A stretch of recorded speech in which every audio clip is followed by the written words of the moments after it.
Silakan duduk sebentar, ibu-ibu, bapak-bapak. Ada peribahasa kita.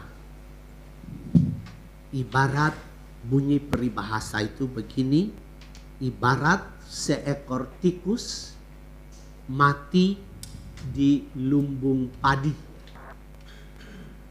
Artinya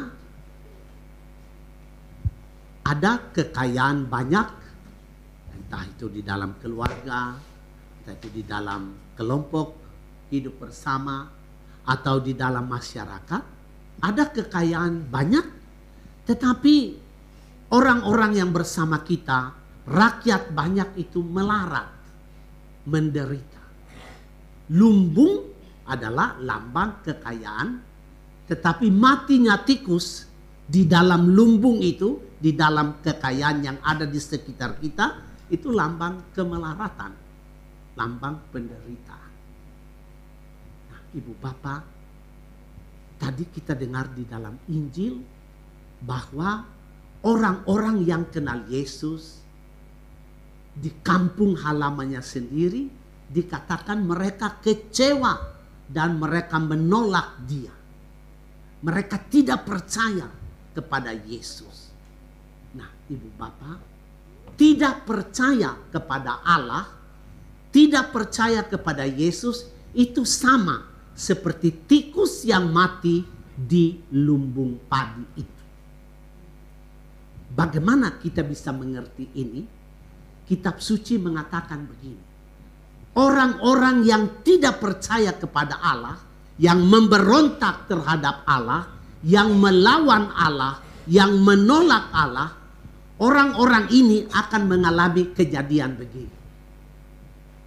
Mereka menanam, mereka menabur, taburnya banyak, tetapi tuainya sedikit. Yang kedua, mereka makan seperti biasa, tetapi tidak kenyang-kenyang. Mereka minum seperti biasa, tetapi tidak pernah puas. Dahaganya tidak terpuaskan.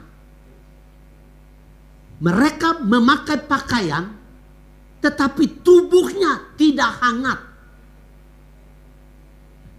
Mereka mencari nafkah, mencari uang, sampai uangnya banyak sekali. Tetapi mereka menyimpan uang itu di dalam dompet yang bolong, di dalam pundi-pundi yang berlubang. Jadi tidak ada puas-puasnya, tidak selalu berkekurangan. Itu tanda orang yang tidak percaya kepada Tuhan. Sebaliknya, orang yang percaya kepada Tuhan dikatakan dalam surat Paulus kepada umat di Korintus yang kita baca tadi di dalam bacaan kedua, orang-orang itu tidak mengalami kekurangan.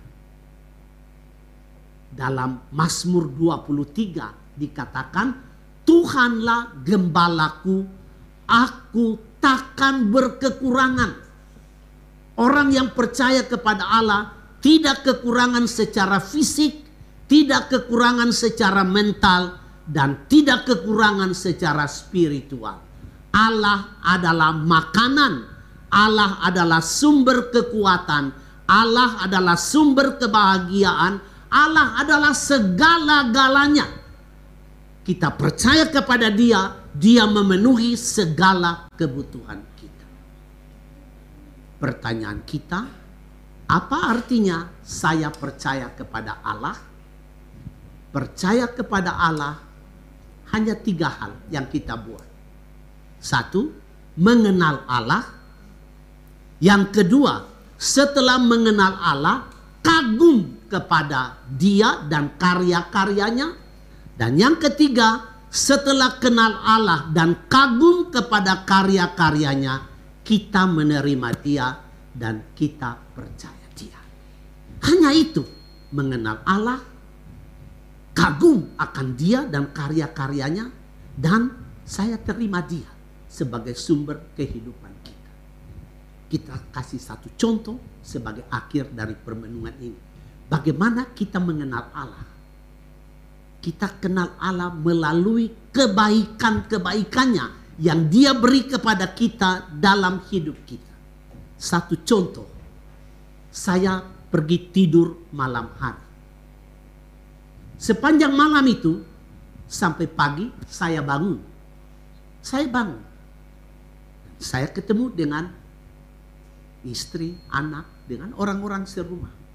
Pertanyaannya, siapa yang menghantar kita dari malam gelap itu sampai pagi hari itu?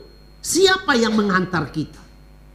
Coba kita merenungkan ini dengan baik. Baik orang muda yang pandai-pandai maupun orang tua yang sudah mau mati, renungkan ini baik-baik. Apakah kakekmu yang mengantar engkau sepanjang malam itu? Apakah ibu dan anak mengantar Anda sepanjang malam itu? Tidak. Semua pada tidur kok. Siapa lalu menuntun kita sampai pagi hari menyongsong fajar, menyongsong hari baru, menyongsong jengkal-jengkal hidup yang baru? Siapa yang menyediakan hari baru itu untuk kita? Apakah itu warisan? Tidak. Yang menghantar kita sepanjang malam sampai pagi hari itulah Allah. Itulah kebaikannya. Dan kalau kita mengenal kebaikan ini, kita akan kagum kepada Dia dan kita akan terima Dia, percaya Dia sebagai sumber kekuatan, kebahagiaan dan segala-galanya. Allah adalah segala-galanya dalam hidupku.